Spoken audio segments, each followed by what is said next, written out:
This is a Katari. Once you are here, never go on the yesterday to leave. Nagari just namu.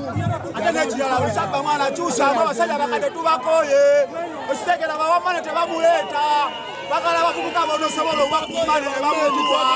Osigera bisajja bikaye kwa kaseni. Ebitulemezamu. Osigera kaseni.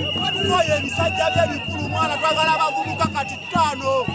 Obadde kijja bikuweka tokazeyi.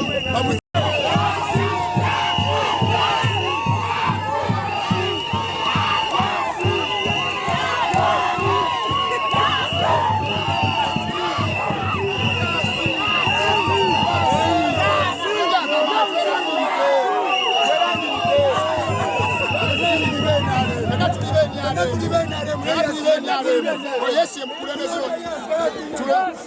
yasi ko tuloze mukulembeze waffe twerangiridde tumaze yasi mukulembeze waffe ow'ekibiina ky'emyalemu bena tulibe emyalemu yasi mukulembeze waffe twerangiridde emboozi ewedde.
Abantu yaina bitabe sekora banatwala paka wala disi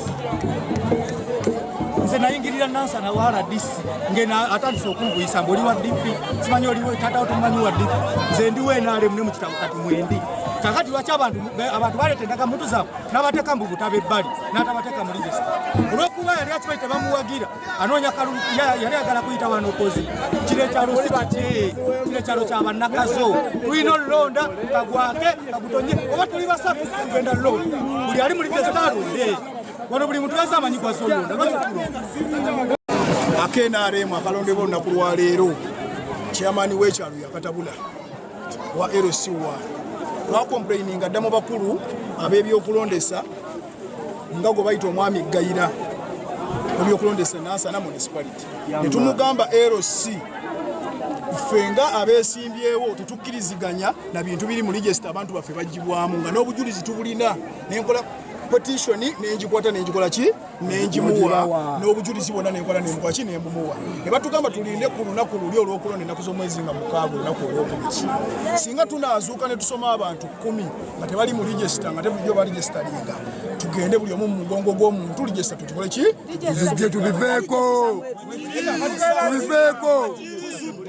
tuzudde nga abantu baffe tebaliimu bakasoma abantu 30 bonna tebakola ki tebaliimu kyetubadde tusazeewo nga ffe kyetusabye ab'ebyokulondesa nti buli omu agende mu mugongo gw'omuntu gwawulira gwakola ki gwayagala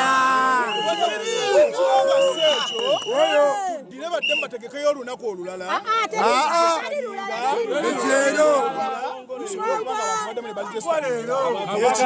twagala leero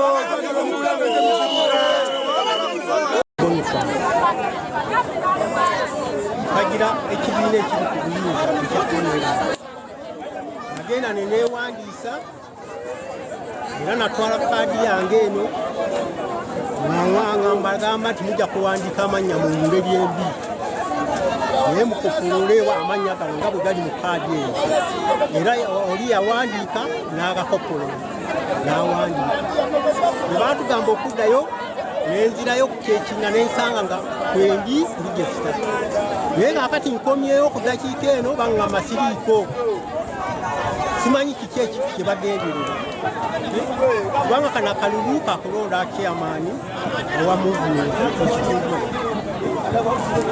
aliko kati bwe yakola abamu n'agenda ng'abajjamu abantu abamanyi nti si babe n'abalondamu nakola nga amanya ne gatajja ate kati tosobola kungamba omuntu yeesimbye ku bwa chairperson ate nga yayitamu ano opposite ate nongamba mu registarimu wamuwandiisa oza kubanga talimu tasobola kuyita kyetumanyi nti omuntu kwewandiisa aba alina okweronda ate nga mu regista mwamuwandiika kati kijja kite nga bamuwandiika nga neyeesimbawo nga mu registarimu ekyo kigaana ekyo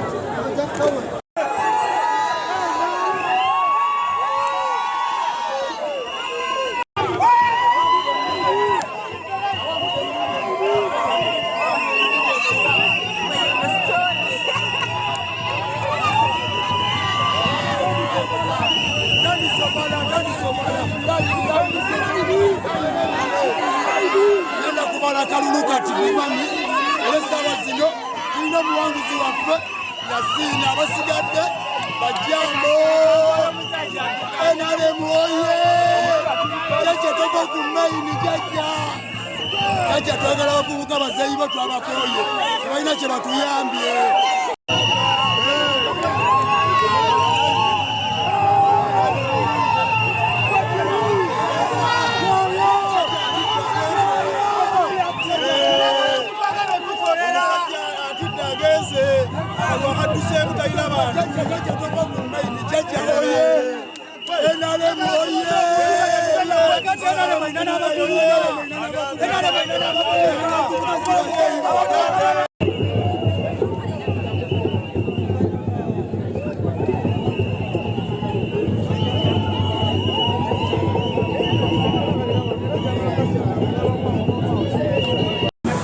mbadde neesimbyewo okuba vice chairperson w'ekyalo kino mu pati yaffe eya movement naye okulonda kwa leero kuganye okubeerawo olw'ensonga nti abavubuka baffe mu pati bakunze abavubuka abanuuku bonna oba abatali mu kibiina kyaffe bajje balonde ng'ekigendererwa kyabwe bakole okugootaanya tuleme kulondera mu regisita ffe tugamba tuteeka okulonda nga tugobera regisita omuntu atali mu regisita talonda n'olwekyo okulonda okugenze bakama baffe banatubuulira ekiddako awo tutumyefe abakazo sente zooni 2 wano enyabweru tuze okulonda batutegese okulonda nga bwe tuli mu ggwanga lyonna nasana division gyenkuliranga kyamani wenaale ensonga enkulu ebadde kazo wano sel 2 kazo sento sel 2 wakulirwa chairman pakatya naye nga chairman of NRM yemwandikawonawo abadde avuganya n'omwana omwami bamuyita yasi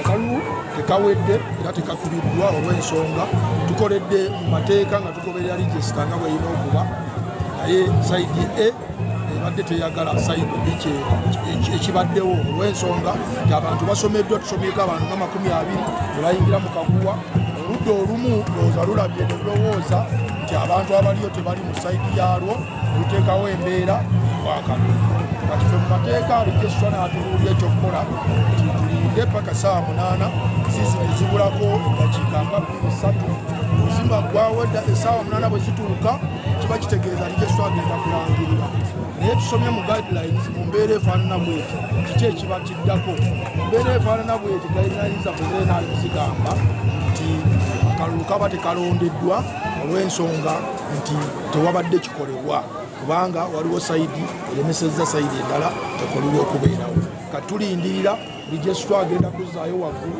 ekinaavaayo bajja tubuulira ddi akalulu ka wano okanaalonda nga omuntu watoli opuleininga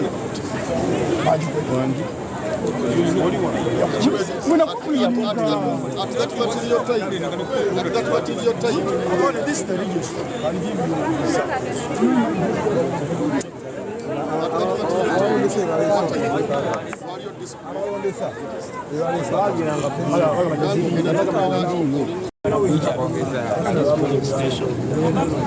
having a register which has 1,133 voters in number. I reached here. People who had turned up, they were like 300 people. The guideline, you were supposed to declare your name, they check you on the register, you come inside the polling station. The moment your name is not there, you stand outside. Yes. But they had made like 25 people. One group started making some chaos that they are not the register. I told them, you bear the polling station register, because the register is having 1,133 people. Yes. And yet here who have turned up, you are less than 300. That implies and indicates that all of you can find on the register, which they never tolerated. So, as the mandate which I'm given, did you try to find out the why did you suspend the elections? Now, time, we are closing at 2. Yes. They have consumed a lot of their time without looking. Sir, you have come late.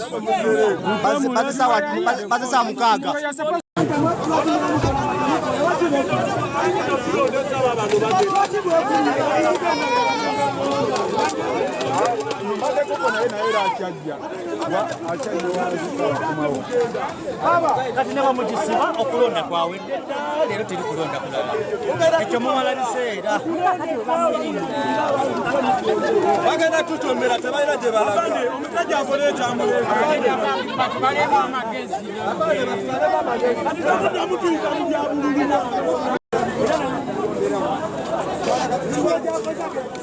okategedde